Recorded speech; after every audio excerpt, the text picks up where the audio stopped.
Hello students. तो आज हम बात कर रहे हैं कॉन्सेप्ट टॉक के नई लेक्चर सीरीज में। सबसे पहले हम बात करते हैं एक्स रेज की। तो एक्स रेज क्या होता है उसके बारे में आज हम डिस्कस करने वाले हैं। तो एक्स रेज के बारे में बात करते हैं तो सबसे पहले आपके सामने आता है ये एक्स क्या होता है। तो एक्स का मतलब यहाँ पे है अननोन से, और रे का मतलब यहाँ पे रिप्रेजेंट है रेडिएशन से। तो हम इन दोनों के बारे में बात करेंगे कि ये क्या होता है क्या नहीं होता है। तो सबसे पहले हम बात करते हैं एक्स रे की। तो अननोन रेडिएशन, तो अननोन रेडिएशन कैसे डेवलप हुई उसकी हम बात करते हैं। तो ये एक टाइप की रेडिएशन है। तो रेडिएशन आते ही आपके माइंड में तीन पैरामीटर सीधा सामने आता है: वेवलेंथ, एनर्जी एंड फ्रीक्वेंसी। तो एक्स रे वेवलेंथ है, रेडिएशन है। तो रेडिएशन का जैसे ही आप सुनोगे तो आपके सामने तीन पैरामीटर सीधा सीधा सामने आते हैं कि वेवलेंथ क्या होगी, एनर्जी क्या होगी, फ्रीक्वेंसी क्या होगी। तो इसकी जो है वेवलेंथ तो होती है मिनिमम। वेवलेंथ क्या होती है? मिनिमम। वेवलेंथ मिनिमम होने से एनर्जी क्या हो जाएगी? बढ़ जाएगी।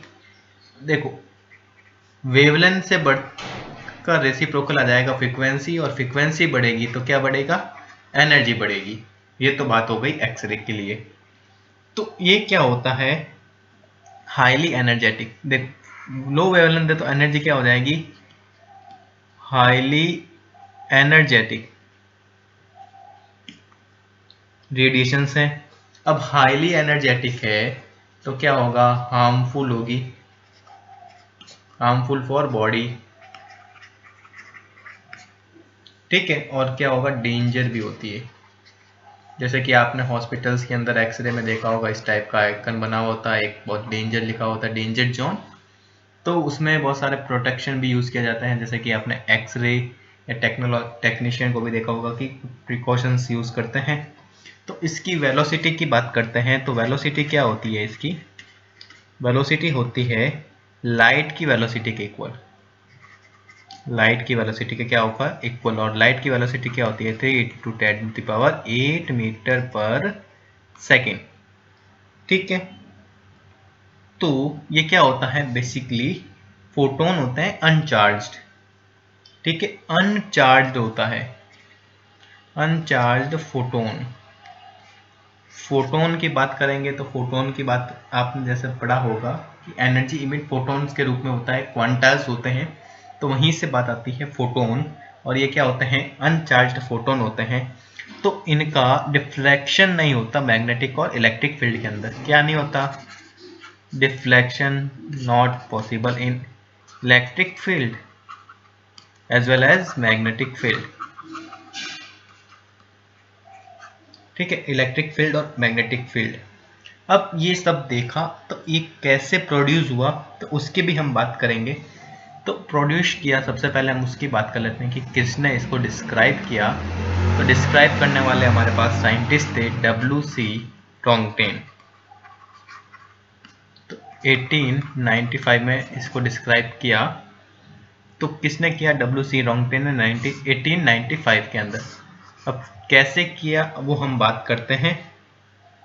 जैसे कि हम किसी हाई एनर्जी इलेक्ट्रॉन को किसी हाई एटॉमिक नंबर वाले टारगेट न्यूक्लियाई पर पेनिट्रेट कराएं। हाई एटॉमिक नंबर न्यूक्लियाई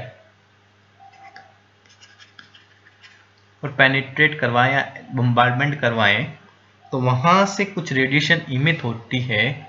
क्या होती है? रेडिएशन इमिट होती है जिनकी प्रॉपर्टी अननोन होती है। क्या होती है? प्रॉपर्टी अननोन होती है।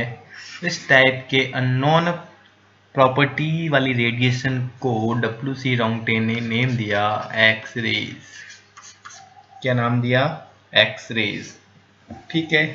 ये कैसी होती है? अनविजिबल होती है, क्योंकि जो वेवलेंथ का स्पेक्ट्रम होता है यहाँ पे हमें सिर्फ ओनली यूवी, इसमें कौन कौन सी होती है? UV, gamma rays, X rays, visible ray, infrared, radio wave. तो इस टाइप की रेडिएशंस जो एक्सट्रैक्ट होती जो है उसमें जो ओनली विजिबल जो रेडिएशन है वो हमको दिखाई देती है, एक्सरे रेडिएशन जो है हमको दिखाई नहीं देती है। ठीक है, अब हम बात करते हैं कि इसका प्रोडक्शन कैसे होता है। ठीक है, तो प्रोडक्शन कैसे होता है। अब इसका यूजफुल की भी हम बात करें तो ये क्या होती है, यूजेस की बात करें, एक्सरे का यूजेस क्या हो सकते हैं।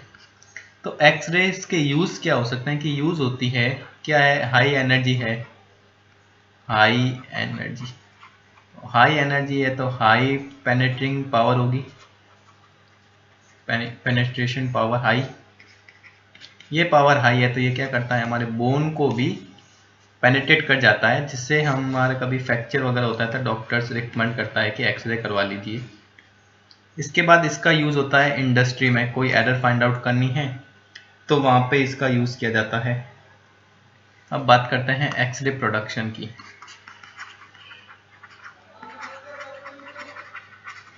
एक्सरे प्रोडक्शन कैसे किया जाता है, इसके लिए एक सेटअप तैयार किया गया है, जैसे कि एक इलेक्ट्रॉन गन होती है। ठीक है, इलेक्ट्रॉन गन होती है और इसको हमने एक सोर्स से कनेक्ट कर दिया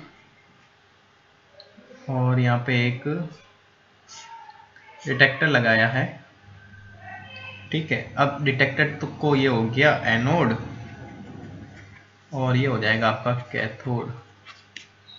ठीक है, अब देखो ये जो है यहाँ पे एक प्लेट्स है। अब देखो ये है एक इलेक्ट्रॉन गन मेरे पास, इलेक्ट्रॉन गन जिसे हाई एनर्जी, और यहाँ पे एक टारगेट न्यूक्लियाई है, टारगेट न्यूक्लियाई।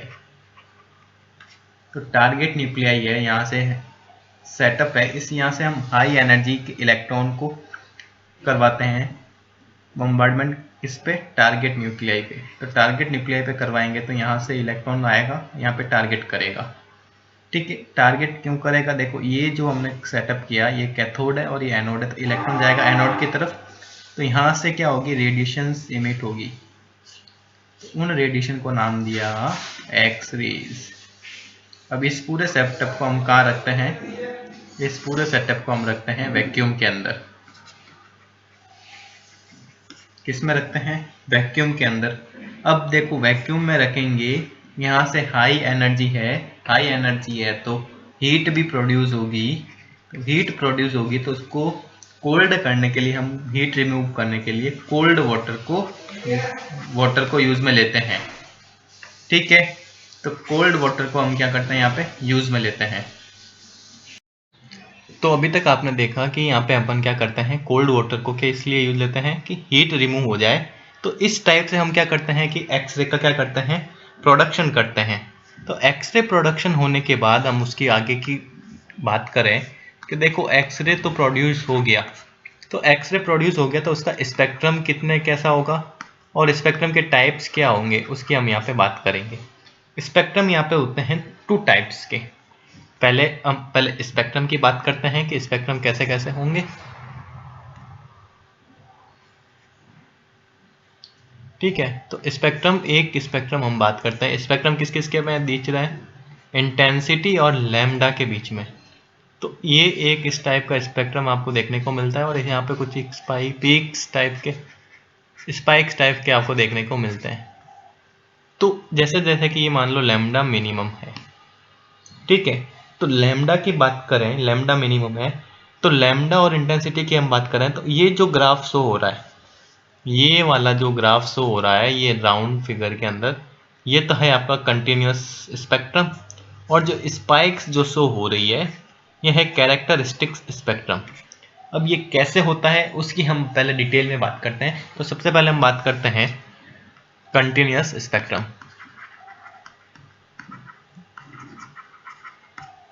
तो कंटिन्यूस स्पेक्ट्रम में क्या होता है कि कंटिन्यूस स्पेक्ट्रम, जैसे कि हमने बात की थी कि हाई एनर्जी के इलेक्ट्रॉन्स जो आते हैं किस पे आते हैं, वो आते हैं हाई एटॉमिक नंबर वाले टारगेट न्यूक्लियाई पे। मान लो कि इलेक्ट्रॉन बीम से इलेक्ट्रॉन आ रहा है, हाईली एक्सेलरेटेड है, तो एनर्जी में क्या होगी, हाई होगी। एनर्जी हाई होगी तो जैसे कि ये आया और यहाँ से ये मूव डाउन कर गया, ठीक है। तो ये यहाँ से इलेक्ट्रॉन आया और यहाँ से मूव हो गया, तो इसने अपना पाथ क्या हो गया, चेंज हो गया। पाथ चेंज क्यों हुआ? देखो इलेक्ट्रॉन होता है नेगेटिव चार्ज, ये है पॉजिटिव चार्ज। यहाँ पे क्या वर्क किया, coulomb force. Coulomb force act करने से इसने क्या किया, एनर्जी लूज कर दी। तो हाई एनर्जी लूज होगी, न्यूक्लियस के ज़्यादा पास से निकला है तो ज़्यादा एनर्जी लूज होगी। तो ज़्यादा एनर्जी लूज होगी तो यहाँ से जो है एनर्जी लूज होगी, तो एक यहाँ से क्या निकलेगा, एक्सरे फोटोन यहाँ पे निकलेगा और ये पाथ चेंज होके इसकी एनर्जी क्या हो जाएगी, स्लो डाउन हो जाएगी। क्या हो जाएगी, स्लो डाउन हो जाएगी। तो जो ये स्लो डाउन होगी, फास्ट मूविंग इलेक्ट्रॉन था उसकी वेलोसिटी कैसे हो गई, पहले चेंज हुई वेलोसिटी। देखो यहाँ से आया तो इसकी वेलोसिटी क्या हुई, चेंज हुई। वेलोसिटी चेंज होने के बाद क्या हुआ कि वो स्लो डाउन हो गया, तो स्लो हुआ तो उसकी काइनेटिक एनर्जी भी लूज हो गई। काइनेटिक एनर्जी लूज हो गई तो क्या हुआ, अपना पाथ उसने क्या किया, चेंज कर लिया। तो इस टाइप की जो रेडिएशंस जो इमिट होती है उसको हम ब्रेकिंग रेडिएशन भी बोलते हैं।